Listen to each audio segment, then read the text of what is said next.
Welcome to Superstructures, where today we'll be embarking on a journey to explore one of the most remarkable waterways on our planet, the Panama Canal. This narrow and short passage connects two of the world's largest oceans and has played a crucial role in shaping international trade. Every year, approximately 14,600 ships travel through its locks, making it a key pathway for global commerce. Canals have been a part of human history since ancient times, and engineers have always sought to connect waterways to create more efficient shipping routes. But it was the construction of the Suez Canal in 1869 that set a new standard in waterway engineering, connecting the Mediterranean and Red Seas. This breakthrough inspired many governments to set their sights on a grander project, connecting the Atlantic and Pacific Oceans. Unlocking the world's economy. The Panama Canal has transformed global trade since its opening in 1914. The canal cuts through the Isthmus of Panama and connects the Atlantic and Pacific Oceans, providing a vital shortcut for international shipping. The canal measures approximately 80 kilometers, 50 miles in length, and is flanked by dense jungle and rugged terrain.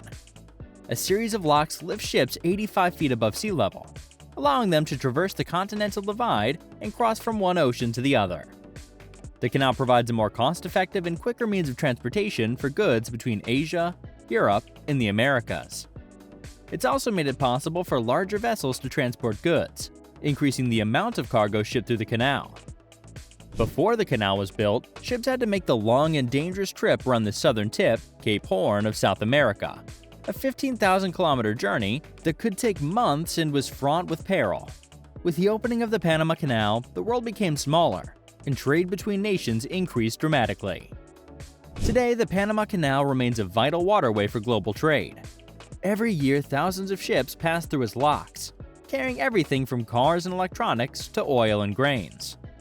The canal plays a critical role in connecting markets around the world, allowing goods to be transported more quickly and efficiently.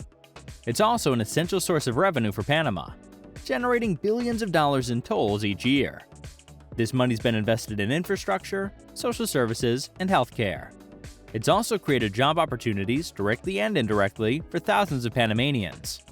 The canal's importance to Panama's economy cannot be overstated, as it's enabled the country to become a center of international trade and commerce. A daunting engineering feat. The idea of a waterway linking the Atlantic and Pacific Oceans had been on the drawing board for centuries, but it wasn't until the 19th century that technology caught up with the dream, and the race was on to make it a reality. It all started with the arrival of Spanish explorers in the 1500s, but it was the Americans who took on the challenge and achieved what the French failed at, building the greatest shortcut in the world. Building a canal across the Isthmus of Panama was no feat, and the sheer enormity of the task made it a daunting challenge for even the most seasoned engineers. The French tried their hand in 1881, but they were no match for the region's harsh working conditions, rampant disease, and lack of funding. It was a recipe for disaster, and over 20,000 workers lost their lives before the French finally threw in the towel in 1889. But that wasn't the end of the story. The United States, determined to succeed where others had failed, took over the project in 1904. They knew they had a lot to do, and fast, to ensure the safety of their workers and the successful completion of the canal. The area was notorious for malaria and yellow fever, and the eradication of these diseases was critical. Colonel William Gorgas and his team were called upon to get rid of the mosquito population, which was the primary cause of these deadly diseases. They also implemented strict sanitation measures and provided free medical care to the workers to prevent the spread of disease.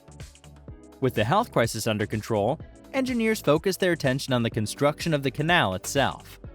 But it wasn't as straightforward as they initially thought. The plan was to build a sea-level canal similar to the Suez Canal, but the region's topography made it unworkable. Instead, they had to come up with a new plan, a lock-based canal. It was a risky move, but it worked.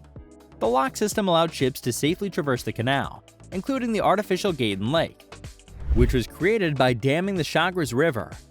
The lake provided the water needed to operate the locks and was a critical component of the canal's overall design.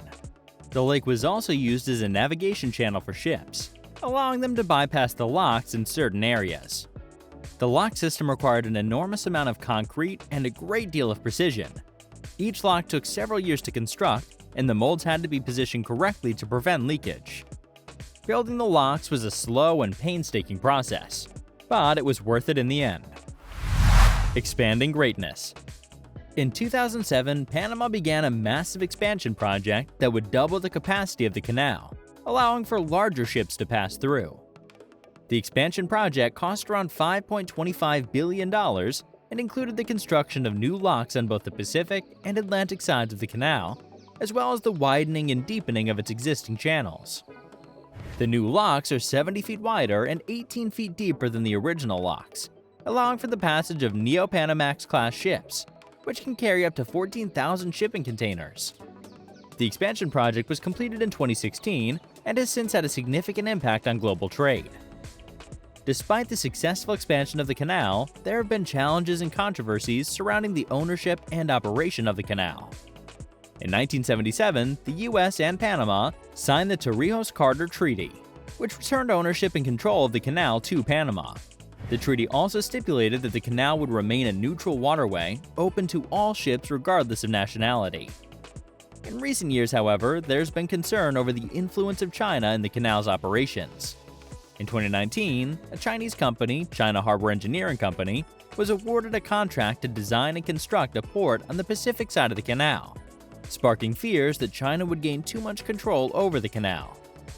Despite these concerns, the Panama Canal remains an engineering marvel and a vital waterway for global trade.